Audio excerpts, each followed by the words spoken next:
शव यात्रा में जाने के बाद क्या आप करते हैं इन नियमों का पालन? दोस्तों, हमारे 18 पुराणों में से गरुड़ पुराण में किसी की शव यात्रा में शामिल होने, शव को स्पर्श करने या फिर अर्थी को कंधा देने वाले के लिए भी कुछ ऐसे कर्मों को बताया गया है जिन्हें नजरअंदाज करना उनके लिए बड़ी समस्या खड़ी कर सकता है।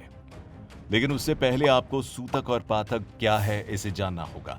दरअसल जब किसी के घर परिवार में एक संतान का जन्म होता है तो उसे पातक कहते हैं, जो कि सवा माह अर्थात 45 दिन तक माना जाता है। वहीं जब किसी के घर में किसी की मौत होती है तो उसे सूतक कहते हैं, जो कि 13 दिन तक माना जाता है। साथ ही अगर घर में कोई आत्महत्या कर ले तो ऐसी स्थिति में गरुड़ पुराण में 6 महीने का पातक बताया जाता है। और अगर परिवार की किसी स्त्री का गर्भपात हुआ हो तो जितने माह के गर्भ की हानि हुई है उतने ही दिन का पातक मनाना चाहिए। और गरुड़ पुराण में दोनों ही सूतकों में ही कुछ ऐसे कार्य बताए हैं जिन्हें गलती से भी नहीं करना चाहिए। जैसे कि इस दौरान आप न तो किसी भी तरह की धार्मिक गतिविधियों में भाग ले सकते हैं और न ही इस दौरान किसी साधु संत को दान दे सकते हैं। यहाँ तक कि दान पेटी या गुल्लक में रुपया पैसा डालना भी इस बीच निषेध बताया गया है। इसी तरह शव यात्रा में भाग लेने, शव को स्पर्श करने या फिर अर्थी को कंधा देने वालों को भी इतने समय की अशुद्धि मानी जाती है।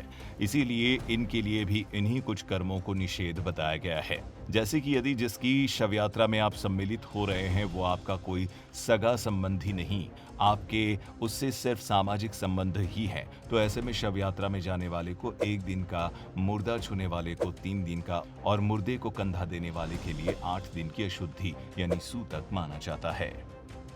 साथ ही गरुड़ पुराण के अनुसार इस बात का ध्यान भी रखना चाहिए कि शवदाह क्रिया होने पर परिजनों को शमशान भूमि में रहकर मृत व्यक्ति की आत्मा को सद्गति मिलने की प्रार्थना करनी चाहिए। और इसके बाद जितने भी लोग मृत व्यक्ति को शमशान तक छोड़ने गए थे उन सभी को अंतिम प्रणाम करके 3 लकड़ी दाएं हाथ में और 2 लकड़ी बाएं हाथ में रखकर शवदाह से उल्टी दिशा में खड़े होकर सिर के ऊपर से उन लकड़ियों को पीछे की ओर फेंक देना चाहिए। लेकिन इसके बाद पीछे मुड़कर देखने के लिए दृढ़ता से मना किया गया है।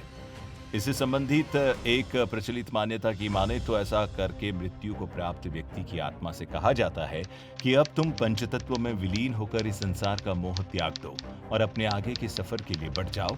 हम सब ने अब तुम्हारा ये मोह त्याग दिया है। आपको बताते चलें, गरुड़ पुराण में पीछे मुड़कर न देखने का भी एक वाजिब कारण बताया गया है, जो ये कहता है कि आपके ऐसा करने पर उस आत्मा को मोहवश अपने सगे संबंधियों के साथ लौटने की इच्छा जगाता है।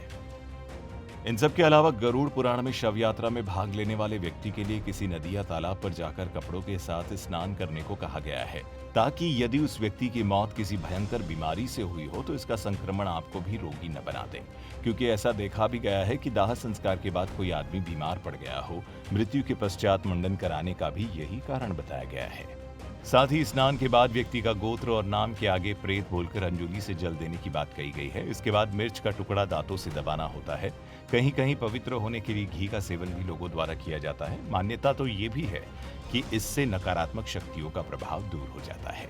इसके बाद लोहा, अग्नि, जल और पत्थर का स्पर्श करके ही घर में प्रवेश करना चाहिए और मृत व्यक्ति के नाम से कम 11 दिनों तक एक दीप हर शाम घर के बाहर जलाकर दीपदान करना चाहिए। कहा तो ये भी जाता है कि कभी भी अंतिम संस्कार से लौटते समय उस मार्ग से न जाएं जिस मार्ग में शव को ले जाया गया हो।